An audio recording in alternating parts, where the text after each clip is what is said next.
8th class Sanskrit में बेटा आज हम लेसन 1 पढ़ेंगे। नोट टॉकिंग शोर नहीं करना। लेसन 1 है, लेसन का नाम है सुभाषितानि यानी सुंदर वचन। ठीक है।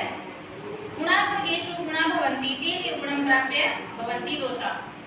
तो पहले हम वर्ड मीनिंग पढ़ेंगे बेटा। गुणकेषु का मतलब गुणियों में, सुस्वादु तोया पर भवन्ति नद्य समुद्र मासाद्य भवन्ते पेया। गुणकेषु गुणियों में, सुस्वादु तोया स्वादिष्ट जल पर भवन्ति निकलती हैं या उत्पन्न होती हैं। समुद्र मासाद्य इसमें बेटा संधि भी है, संधि की छेद करोगे तो इसमें क्या बनेगा, समुद्रम प्लस आसाद्य। ठीक है, यानी समुद्र में मिलकर या पहुंचकर। भवन्ते पेया, भवन्ति प्लस अपेया, इसमें संधि विच्छेद ही आएगा तो इसमें पीने योग्य नहीं होती। भवन्ते पेया का मतलब ये होता है। Know talking. गुणा गुणकेषु गुणा भवन्ति। गुण गुणवान व्यक्तियों में गुण होते हैं। ते निर्गुणं प्राप्य भवन्ति दोषा। वे ही गुण निर्गुणों के पास जाकर अवगुण हो जाते हैं। सुस्वादु तोया पर भवन्ति नद्य, जैसे नदियों में स्वादिष्ट जल प्रवाहित होता रहता है। समुद्र मासाद्य भवन्ते पेया, और वही जल समुद्र में जाकर खारा बन जाता है। समझ आया बेटा? नेक्स्ट पैसेज देखो। साहित्य संगीत कला विहीन साक्षात पशु कुछ विषाण विहीन तृणम न खाद्यन्नपि जीवमान तद भागधेयं परम पशुना। तो विषाण विहीन का मतलब है सींग के बिना। खाद्यन्नपि तो खादन प्लस अपि, इसमें ये क्या है, संधि विच्छेद करना है। खादन प्लस अपि, इसका मतलब क्या हुआ, खादन का खाते हुए भी, जीव माने जिंदा रहता हुआ। ठीक है। साहित्य संगीत कला विहीन है, साक्षात पशु कुछ विषाण विहीन है। साहित्य संगीत और अन्य कलाओं से विहीन व्यक्ति एकदम बिना सींग और पूंछ वाले पशु के समान होता है। ठीक है। तृणम न खादन्नपि जीवमाने, ऐसा व्यक्ति घास आदि तृणों को न खाता हुआ जीवित रहता है। यानी यहाँ तो यहाँ पशुओं के भाग्य प्रबल हैं। तद भागधेयं परम पशुनाम, यानी घास आदि के खाने पर पशुओं को भूखा मरना पड़ता है, कहने का मतलब। लुब्धस्य नश्यति यस्य विषुनस्य मैत्री नष्ट क्रियस्य कुलमर्थं प्रस्य धर्मे विषयफलं वैस्मिन कृपणस्य सौख्यं राज्यं प्रमद सचिवस्य नराधिपस्य।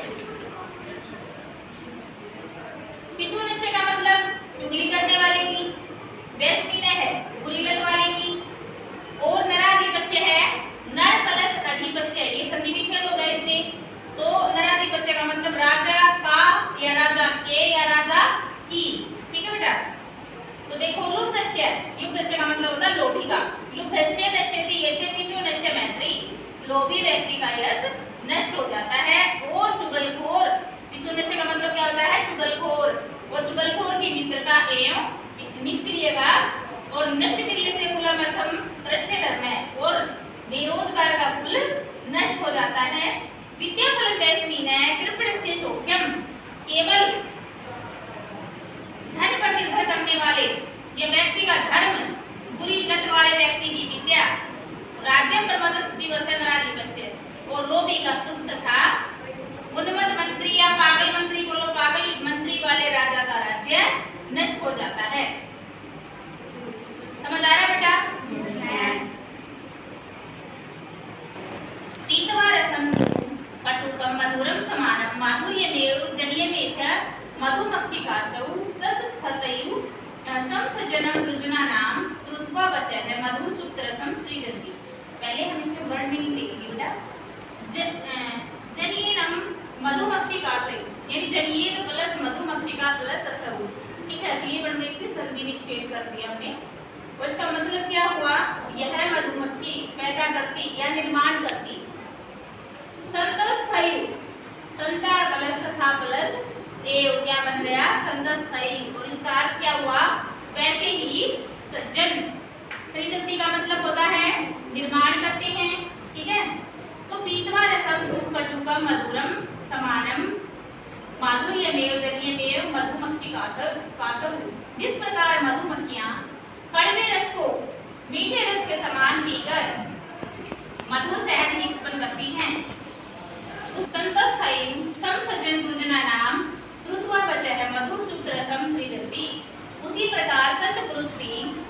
एवं दुष्टों के वचनों को सुनकर शहद के समान सुंदर वाणी रूपी रस को ही उत्पन्न करते हैं। ठीक है, वो अच्छे लोगों की बातें भी सुनते हैं और बुरे लोगों की भी सुनते हैं, पर उनकी वाणी से हमेशा अच्छी बातें ही निकलती हैं। ठीक है बेटा, कहने का मतलब ये है। नेक्स्ट है विहाय पौरुषम यो हि दैवमेव अवलंबते। जो मनुष्य परिश्रम को छोड़कर केवल भाग्य का सहारा लेता है, प्रासाद सिंहवत तस्य मूर्धे तिष्ठन्ति वायसः, वह महल में स्थित सिंह की तरह अपमानित होता है जिसके सिर पर कौवे बैठते हैं। ठीक है, पुष्प पत्र फल छाया मूल वलकल दारुहि, धन्यमहि गुहायेषां विमुखयान्ति नार्थिनः। तो वलकल का मतलब होता है पेड़ की छाल, और दारू भी क्या होता है, लकड़ियों द्वारा, और मही गुहा यानी वृक्ष। ठीक है, तो वृक्ष धन्य है जिनके पुष्प, पत्ते, फल, छाया, जड़, छाल तथा लकड़ियों के कारण याचक कभी निराश नहीं लौटते। ठीक है, कुछ ना कुछ तो मिल ही जाता है। चिंतनिया की विपदाम आदावेव प्रतिक्रिया,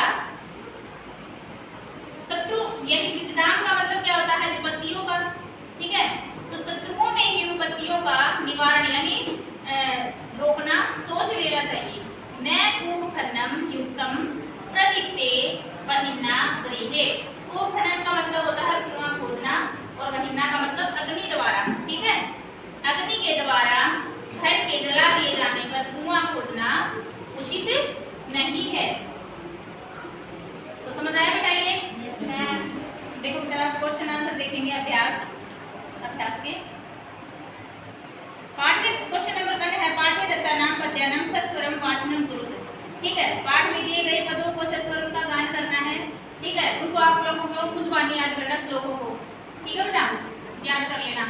गुणा गुणेषु गुणा भवन्ति ते निर्गुणं प्राप्य भवन्ति कोशा सुष्वादुदया पर भवन्ति नद्य और समुद्र मासाद्य भवन्ति पेय। ये कुछ वाणी से याद करते हो।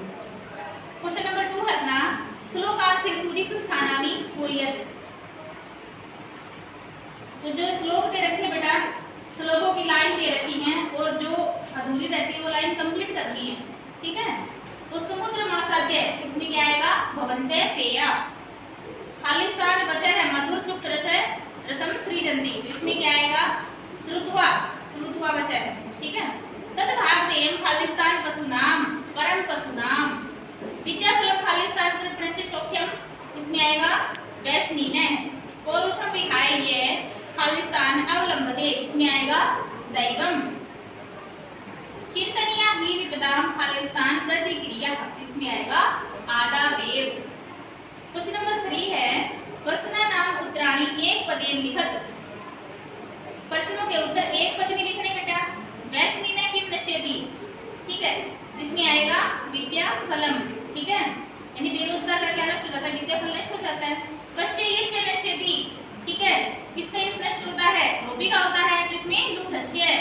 मक्षिका किम जनयति, मधुमक्खी किसका निर्माण करती है, शहद का करती है, तो इसमें आएगा माधुर्यम यानी मीठा शहद का। मधुर सुक्त रसम के सृजन्ति, ठीक है, मधुर वचन सुनकर सभी के ओर तो कौन सुनते हैं, संत है। अर्थी न केव्य विमुखा न यान्ति, तो इसमें महीरु केव्य। ठीक है बेटा, अधोलिखित है। क्वेश्चन नंबर 4 है अधोलिखित तद्भव शब्दानाम करिते पाठात् चीत्वा संस्कृत पदानि लिखत। जो तद्भव शब्द लिखे हुए हैं बेटा, इनमें पाठ से चुनकर हमें संस्कृत के शब्द बनाने हैं, यानी तत्सम शब्द बनाने हैं। ठीक है, तो कंजूस, जैसे कंजूस का मतलब होता है कृपण। ठीक है, और कड़वा का कटुकम, ऊंच, उच्च, लोभी, कृपण, मधुमक्खी, मधुमक्षिका, तिंका, तृणम। ठीक है, क्वेश्चन नंबर 5 है अधोलिखितेषु वाक्येषु कर्तृपदम क्रियापदम च चित्वा लिखत। तो वाक्य दे रखा है इसमें, जैसे संत है मधुर सुक्त रसम सृजन्ति, और इसमें कर्ता क्या है, संत है, और क्रिया का क्या है, सृजन्ति। ठीक है, वैसे ही हमें बताना है इसमें। तो देखो निर्गुणम प्राप्य भवन्ति दोषा, ये क्या है, वाक्य है अपना, और इसमें कर्ता क्या है, दोषा, और क्रिया क्या है, भवन्ति। गुणकेषु गुणा भवन्ति, इसमें गुणा क्या है करता है और क्रिया क्या है भवन्ति। मधुमक्षिका माधुर्य जनित, तो इसमें कर्ता क्या है मधुमक्षिका है और जनित जो है वो क्रिया है। विष्णुनश्य मैत्री यस्य नश्यति, तो इसमें बेटा यश जो है वो है क्या कर्ता है और नश्यति है क्रिया। नत्य समुद्र मासाद्य अपेया भवन्ति, तो नत्य इसमें क्या है कर्ता है और भवन्ति जो है क्रिया है। क्वेश्चन नंबर 6 है रेखांकितानि पदानि आधृत्य प्रश्नं निर्माणं कुरुत, रेखांकित पदों के आधार पर प्रश्नों के निर्माण करना है। क्वेश्चन 1 है गुणा गुणकेषु गुणा भवन्ति, तो गुणा की जगह गुणा के नीचे अंडरलाइन है, इसमें क्या आएगा ए गुणकेषु गुणा भवन्ति। आंसर दे रखा है ना, हमें केवल क्वेश्चन का निर्माण करना बेटा। अगला है नद्य सुस्वादुतोया भवन्ति, तो इसमें क्या आएगा कः सुस्वादुतोया भवन्ति, नद्य की जगह। लुब्धस्य यस्य नश्यति, लुब्धस्य अंडरलाइन कर रखा है, तो इसमें क्या आएगा कस्य यस्य नश्यति। समझ आ रहा है ना। अगला है मधुमक्षिका माधुर्यमेव जनयति, तो मधुमक्षिका जो अंडरलाइन है इसमें आएगा का माधुर्यमेव जनयति। नेक्स्ट है तस्य मूर्धन्य तिष्ठन्ति वायसः, तो मूर्धन्य जो है वो अंडरलाइन कर रखा है, इसमें आएगा तस्य कुत्र तिष्ठन्ति वायसः। क्वेश्चन नंबर 7 है उदाहरण अनुसारम पदानि पृथक कुरुत, उदाहरण के अनुसार इनको अलग करना है, ठीक है। यानी संधि दे रखी है, यानी संधि विच्छेद करना है, अलग अलग करना है पृथक का मतलब, ठीक है। माधुर्यमेव, माधुर्यम प्लस एव, अल्पमेव, अल्पम प्लस एव, यानी मैं के नीचे हलंत लग जाएगा, ठीक है।